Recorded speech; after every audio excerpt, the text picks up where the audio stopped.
ഗതാഗത മന്ത്രി കെ.ബി. ഗണേഷ് കുമാറിന്റെ ഡ്രൈവിംഗ് ടെസ്റ്റ് പരിഷ്കരണങ്ങൾക്കെതിരെ വ്യാപക പ്രതിഷേധം. ഡ്രൈവിംഗ് സ്കൂളുകൾ ടെസ്റ്റ് ബഹിഷ്കരിച്ചതോടെ സംസ്ഥാനത്തെ 86 ടെസ്റ്റിംഗ് ഗ്രൗണ്ടുകളിലും ടെസ്റ്റുകൾ നടന്നില്ല. ഡ്രൈവിംഗ് സ്കൂൾ സംയുക്ത സമരസമിതിയുടെ നേതൃത്വത്തിലായിരുന്നു പ്രതിഷേധം. ഇന്ന് 2/5/2024 ടെസ്റ്റിൽ പങ്കെടുക്കാൻ വേണ്ടിയിട്ട് 6 പേരാണ് സ്ലോട്ട് ബുക്ക് ചെയ്തിട്ടുള്ളത്. സംസ്ഥാനത്ത് ഇന്നു മുതൽ നടപ്പാക്കേണ്ടിയിരുന്ന പരിഷ്കരിച്ച ഡ്രൈവിംഗ് ലൈസൻസ് ടെസ്റ്റിനെതിരെയാണ് ഡ്രൈവിംഗ് സ്കൂൾ സംയുക്ത സമരസമിതിയുടെ നേതൃത്വത്തിൽ പ്രതിഷേധം സംഘടിപ്പിച്ചത്.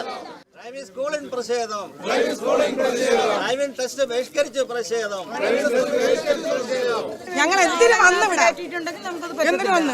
ഇവിടെ ഒരുത്തരും ടെസ്റ്റ് നടത്തൂല. ഒരു വെളിയിൽ നിന്ന് വരണ ഒരു വണ്ടിയും കയറ്റാൻ പറ്റൂല. സ്കൂള് കഴിഞ്ഞ് ഡ്രൈവിംഗ് സ്കൂളുകാർ കഴിഞ്ഞിട്ടേ ഉള്ളു വെളിയിൽ നിന്ന് വരണ വണ്ടി. അവര് കഴിഞ്ഞിട്ടേ ഉള്ളു. ഞങ്ങൾ ഇത്രയും കഷ്ടപ്പെട്ട് കൊണ്ടുവന്ന് ഞങ്ങളെ ഇതുപോലെ കഞ്ഞി കുടിക്കാൻ നിവർത്തിയില്ലാത്ത രീതിയിലാക്കുന്നത്. ആരിവിടെ കയറോ? ഞാൻ ഗേറ്റ് ചാടിയിരിക്കും.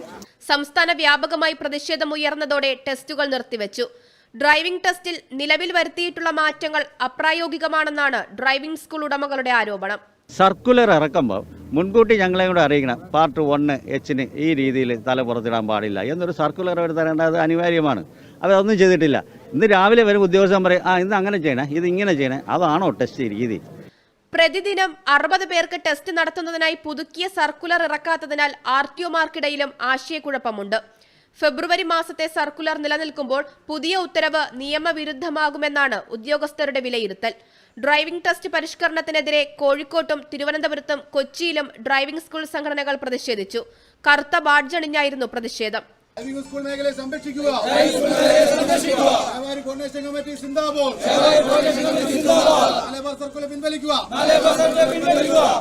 മലപ്പുറം, കൊല്ലം, ആലപ്പുഴ, പത്തനംതിട്ട ജില്ലകളിലും ടെസ്റ്റ് നടന്നില്ല.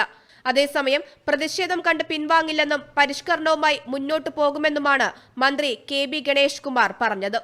Kerala vision news, Thiruvananthapuram.